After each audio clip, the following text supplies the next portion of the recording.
Hello, everybody. Welcome to another Movement Monday. This time I'm focusing actually yet again on the top joint here, the atlanto-occipital joint. This time though, we're going to look at what's called the writing reflexes and whether those are fine-tuned for you because they need to be for balance. Now, a writing reflex. So if I was to tip over right now, like as if I could, hang my earring or drop water out, that would be where my writing reflex is being overridden by me. By choice, I'm letting myself go.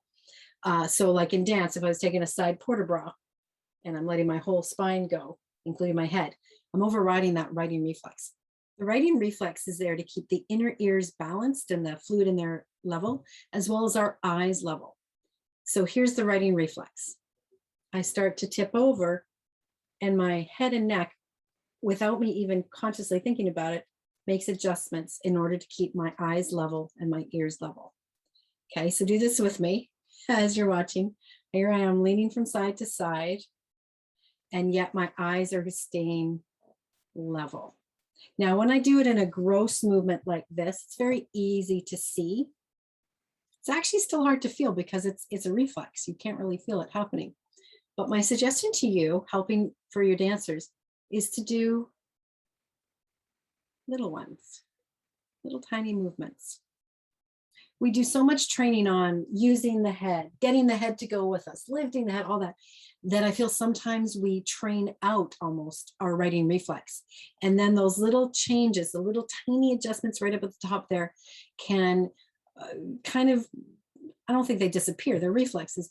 I think sometimes we can almost overtrain the use of the head and stop letting it be a natural process, particularly for balance. Yes, I'm still going to talk about my head up or what have you. And I'm going to turn my head on a port de bras, something like that. But for the majority of the movements we do, there's that little writing mechanism. Now, that writing mechanism isn't just for side to side, it's also for forward and back.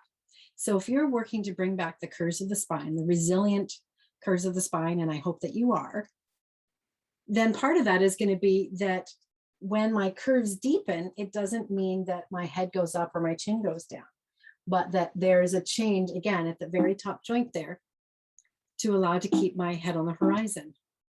I think sometimes we as dance teachers maybe over tighten the spine in our attempt to keep the head up. I think we as dance teachers sometimes disallow as much of the changing curves in the spine because we're wanting the students' heads to keep up. So we wouldn't want them looking up too much. We wouldn't want them looking down. And therefore, it gets a bit confused. So finding the tiny movements. So instead of isolating a little nodding action, it's like you're holding the head steady, but you're going to find that same action by moving below, advancing, retreating, or arching, sinking, all while keeping it there. I believe many decades ago, perhaps even back in the 60s, there was deportment exercises as part of RED exams. And if you're watching this, you can attest to that. I'd love to hear. That idea of like putting the book on my head as I move around, I actually quite like that. It's fun. Kids love to do it. Teens love to do it. Heck, I think adults love to do it. It's kind of a game and it's fun to see if you can do it. How many movements can you do while still keeping, that book on your head? Because you're so free back in here. So do your little figure 8 things. Sure, give a nice little massage, what have you. Even remember massaging the jaw, that we did another time. And then get big movements, medium movements, and then become subtle in all directions.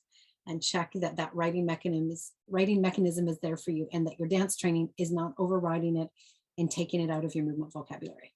That's it for this Movement Monday. Thank you so much for watching, and please go ahead, let me know how it's going for you.